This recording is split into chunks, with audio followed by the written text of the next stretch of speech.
ভবিষ্যতে বিধানসভার আসন সংখ্যা বৃদ্ধি এবং পরিকাঠামোর পরিধি বাড়াতে কি ভাবনা রয়েছে সরকারের?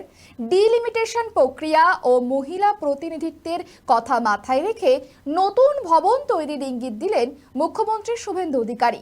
বিধানসভায় দাঁড়িয়ে ঠিক কি বার্তা দিলেন তিনি, দেখুন। ভবিষ্যতে বিধানসভা কেন্দ্রের পুনর্বিন্যাস বা ডিলিমিটেশন বা বিধায়কদের সংখ্যা বৃদ্ধির জোরালো সম্ভাবনার কথা উল্লেখ করে নতুন বিধানসভা ভবন নির্মাণের ইঙ্গিত দিলেন মুখ্যমন্ত্রী।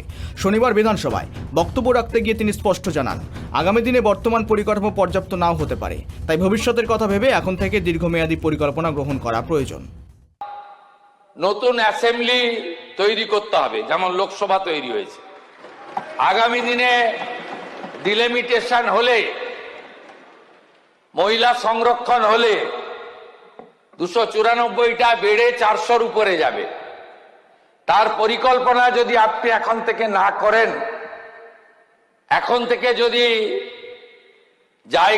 একটা জায়গা দেওয়া আছে, সেই জায়গার পরিস্থিতি কি আছে, একটা অল পার্টি ডেলিগেশন নিয়ে আপনি একদিন দেখেও আসুন।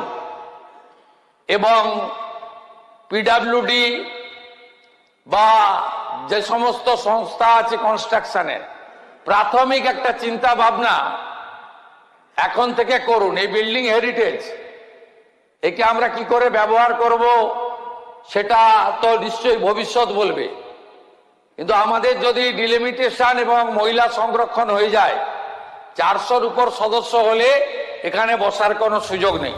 ডিলিমিটেশনের পাশাপাশি মহিলা সদস্যের সংখ্যা বৃদ্ধি পেলে বর্তমান বিধানসভা ভবনে সকলের বসার পর্যাপ্ত ব্যবস্থা থাকবে না, তাই ভবিষ্যতের প্রয়োজন বিবেচনা করে নতুন পরিকাঠামো গড়ে তোলার বিষয়টি গুরুত্বের সঙ্গে দেখা হচ্ছে।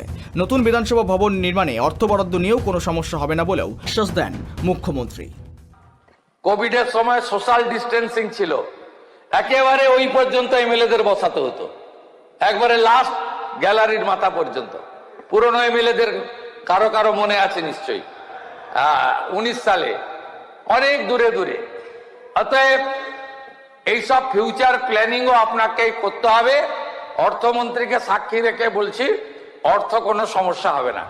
মুখ্যমন্ত্রীর এই মন্তব্যে আগামী দিনে রাজ্যের নতুন বিধানসভা ভবন নির্মাণের পরিকল্পনা আরও জোরালো হওয়ার ইঙ্গিত মিলেছে। যদিও প্রকল্পের সময়সীমা বা নির্মাণ সংক্রান্ত বিস্তারিত রূপরেখা এখনও সরকারিভাবে ঘোষণা করা হয়নি।